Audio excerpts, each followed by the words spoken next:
एक बार फिर से आप सभी का बहुत बहुत स्वागत है। हम अध्ययन कर रहे हैं मती रचित सुसमाचार का और अब समय है कि हम उसके छठे अध्याय और 9वें वचन से आगे का अध्ययन करें। आगे बढ़ने से पहले मैं आप सभी को बताना चाहता हूं कि आप में से बहुत सारे भाई बहन सोच रहे होंगे कि हम बहुत ही डिटेल्ड जो है इसका अध्ययन कर रहे हैं और इस तरीके से हम पूरी बाइबल का अध्ययन कितने दिनों तक करेंगे। तो मैं आप सभी को बताना चाहता हूं कि जो इम्पॉर्टेंट बातें हैं उन्हें हमें विस्तार से जानना बहुत ज़रूरी है। यदि हम मती रचित सुसमाचार को बहुत ही विस्तार से एक एक बात को सही रीति से समझ गए तो आगे की बातें हम बहुत जल्दी जल्दी सीखेंगे। उसमें फिर हमें ज़्यादा विस्तार की बात करने की ज़रूरत नहीं पड़ेगी क्योंकि हम ऑलरेडी उन बातों को सीख चुके होंगे। जैसे लूका रचित सुसमाचार है और मरकुस रचित सुसमाचार है, तो हम उनमें उन बातों को दोबारा रिपीट नहीं करेंगे जो हम मती रचित सुसमाचार में पढ़ चुके हैं। केवल उन बातों को जहां वो मती में नहीं पाई गई हैं या फिर लूका पढ़ेंगे तो वो मरकुस और मती में नहीं पाई गई हैं, उनका ही हम वर्णन करेंगे। तो वो हम जल्दी जल्दी उन चीज़ों को करेंगे। फिर उसके बाद हम यूहन्ना रचित सुसमाचार का जब अध्ययन करेंगे तो वो भी हम बहुत ही विस्तार से करेंगे क्योंकि हम देखते हैं वो इन तीनों सुसमाचारों से अलग बातों को, जो आत्मिक बातें हैं, परमेश्वर प्रभु यीशु की आइडेंटिफिकेशन को वो प्रूव करता है कि वो कौन है, वो बताता है पवित्र आत्मा, तो उसे भी हम बड़े ही विस्तार से करेंगे। तो कुछ चीज़ें हम विस्तार से करेंगे, कुछ चीज़ें हम स्किप करके चलेंगे, तो इस तरीके से सारी चीज़ें हो जाएंगी। तो ये शुरुआत का दौर है। मैं चाहता हूं कि हम एक एक चीज़ को अच्छी तरह से अभी से समझ के चलें ताकि जब आगे उन बातों पर पहुंचे तो हमें फिर से उनको दोहराने की ज़रूरत ना पड़े, वरना हम जो बात जानते हैं उसको हम अच्छी तरह से सीख पाए। तो इसीलिए थोड़ा धैर्य के साथ और धीरज के साथ इस अध्ययन को आप लीजिए और अगर जितना हम अच्छे से इसको सीखेंगे उतना ही हम खुद की आत्मिक उन्नति कर पाएंगे और उतना ही हम प्रभु के राज्य के लिए इस्तेमाल हो पाएंगे। तो यहाँ पर हम देखते हैं कि प्रभु ने हमें एक प्रार्थना सिखाई है जिसे हम हे हमारे पिता की प्रार्थना कहते हैं, हे जो है फादर प्रेयर भी बोलते हैं। और हम देखते हैं कि जो परंपरागत कलीसियाएं हैं उनमें ये प्रार्थनाएं हर संडे को या बोली जाती हैं और बहुत सारे बच्चों को सबको सिखाई जाती हैं। और कुछ बुद्धिमान लोग कहते हैं कि ये जो प्रार्थना है अब हम पर लागू नहीं होती है और हमें अब ये प्रार्थना नहीं करनी चाहिए। वो लोग जो अधूरी शिक्षा और अधूरे ज्ञान में है। ये जो प्रार्थना यहाँ हमें प्रभु ने सिखाई है ना, ये एक कंप्लीट प्रार्थना है, कंप्लीट प्रेयर है। ये एक पैटर्न है जो प्रभु ने पैटर्न दिया है कि इसके आधार पर ही तुम्हें अपने पिता के साथ अपने संबंध बनाने हैं, उसके साथ अपनी प्रार्थना का वार्तालाप करना है। लेकिन ये जो है असल में मेरे प्यारे भाई बहनों प्रेयर नहीं है। एक पैटर्न को दिखाता है और एक कंप्लीट पैटर्न को दिखाता है और ये कमिटमेंट को दिखाता है। ये हमारे व्यक्तिगत कमिटमेंट को दिखाता है कि हम परमेश्वर से कमिटमेंट को कर रहे हैं। एक रिमेम्बरेंस को दिखाता है कि हम स्मरण कर रहे हैं कि हम हमारी डिज़ायर क्या है। एक डिज़ायर को दिखाता है कि हमारी इच्छा क्या है। एक विश को दिखाता है कि हम क्या चाहते हैं, हमारी चाहत क्या है। और सीकिंग को दर्शाता है, अर्थात खोज को दर्शाता है कि हमारी खोज क्या है। ये केवल एक प्रार्थना भर नहीं है कि हमने इसे बस बड़बड़ा लिया और बस बात खत्म हो गई और हमें इसका प्रतिफल मिल गया। ये हमारा रिमेम्बरेंस और कमिटमेंट और डिजायर और विश और सीकिंग को दर्शाता है। मतलब हमारी प्रतिबद्धता, हमारे स्मरण, हमारी इच्छा और हमारी चाहत और हमारी खोज को दर्शाता है। आइए हम इसको जरा देखते हैं कि प्रभु ने यहां कैसे सिखाए। प्रभु यहां क्या कहते हैं, तुम इस रीति से प्रार्थना किया करो। पहली बात प्रभु कहते हैं इस रीति से, यानी कि इस पैटर्न से तुम प्रार्थना किया करो। हे हमारे पिता, तू जो स्वर्ग में है, तेरा नाम पवित्र माना जाए। तेरा नाम पवित्र माना जाए। क्या उसका नाम पवित्र नहीं है? हम प्रकाशित वाक्य में पढ़ते हैं कि वहां अनगिनत जो स्वर्गदूत हैं वो इस बात का गुणगान करते हैं, पवित्र पवित्र पवित्र परमेश्वर। वो हमेशा उसको पवित्र कहते हैं। तो क्या उसका नाम पवित्र नहीं है? कैसे उसका नाम पवित्र माना जाएगा? मेरे प्यारे भाई बहनों, स्वर्ग में उसका नाम पवित्र माना जाता है और इस धरती पर उसके लोगों के द्वारा उसका नाम पवित्र ठहराया जाता है।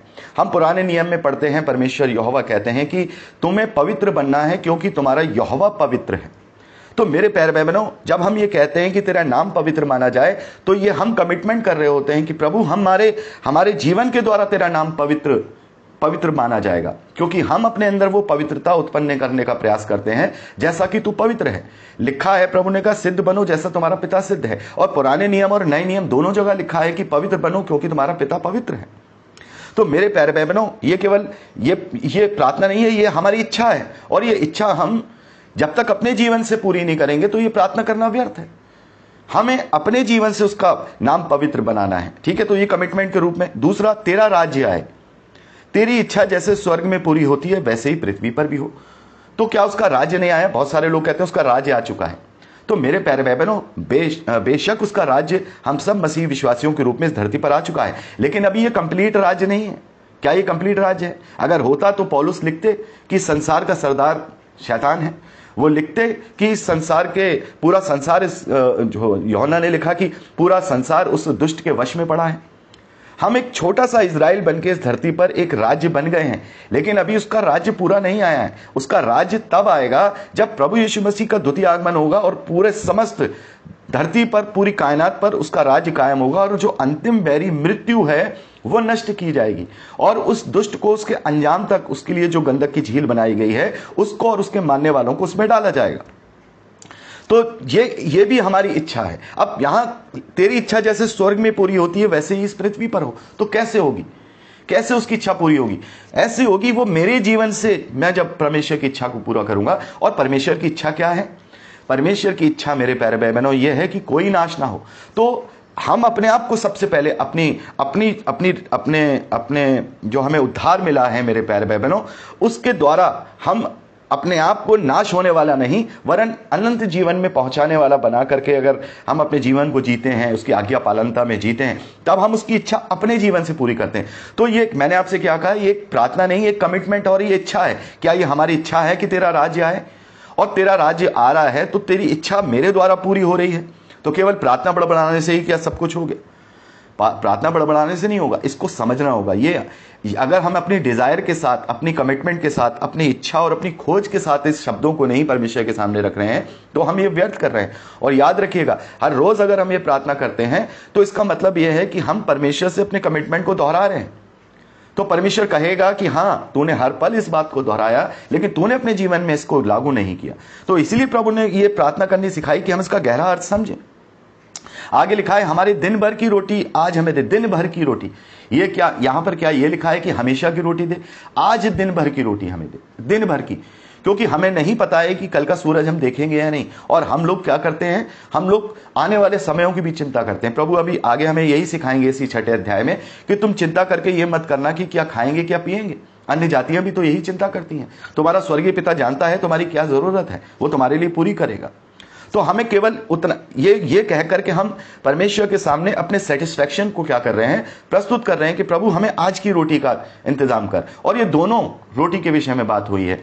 हमारे सांसारिक, जो हमारे जीवन में जो हमें इस संसार में जीने के लिए रोटी, और वो वचन की रोटी जो आत्मिक रोटी है उसकी भी जरूरत है। क्योंकि केवल शरीर के पोषण, हमें शरीर के पोषण की नहीं वरन हमें आत्मिक पोषण की भी जरूरत है, जो कि हमारा प्रभु यीशु मसीह जीवन की रोटी बना।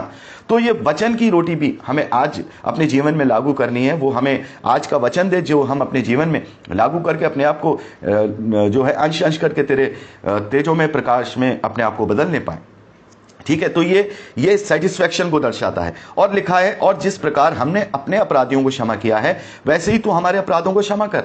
अर्थात हमें ये हम अपने आप से कमिटमेंट कर रहे हैं कि प्रभु हमने भी अपने अपराधियों को क्षमा कर दिया है, तो यदि हमसे भी कोई भूल चूक हुई है तो हमें भी उसी प्रकार से क्षमा कर। तो यहां पर एक बदले का जो है बात आती है। मान लीजिए कि अगर हम केवल परमेश्वर से क्षमा चाह रहे हैं और अपने लोगों को क्षमा नहीं कर रहे हैं तो फिर हमें उससे भी क्षमा नहीं मिलेगी। अगर हम अपने अपराधियों को क्षमा करेंगे जिन्होंने हमारे विरोध में कार्य किए हैं, तो ही हमें परमेश्वर से वो अनुग्रह की क्षमा मिलेगी। तो ये भी हम एक कमिटमेंट कर रहे हैं कि हाँ, हम अपने आप को स्मरण दिला रहे हैं, याद दिला रहे हैं, रिमेम्बरेंस करा रहे हैं कि हमने कितने लोगों को क्षमा किया है या कितनों को नहीं किया है। ये केवल बड़बड़ाना नहीं है। अब आगे लिखा है, हमें परीक्षा में न ला। तो ये वही परीक्षा है जैसे मैंने आपको बताया था, टेम्पटेशन वाली, प्रलोभन में। मतलब प्रभु ने भी अपने चेलों के लिए यूहन्ना रचित सुसमाचार उसके 17वें अध्याय में प्रार्थना की है कि हे पिता, तू इन्हें उस दुष्ट से बचाना। तो यहां हम अपने लिए प्रार्थना करते हैं कि हमें उस दुष्ट से बचाना प्रभु, उसके जाल, उसके प्रलोभन से हम बचें। हम अपनी अभिलाषाओं को क्या करें, मारें। तो ये कंप्लीट है।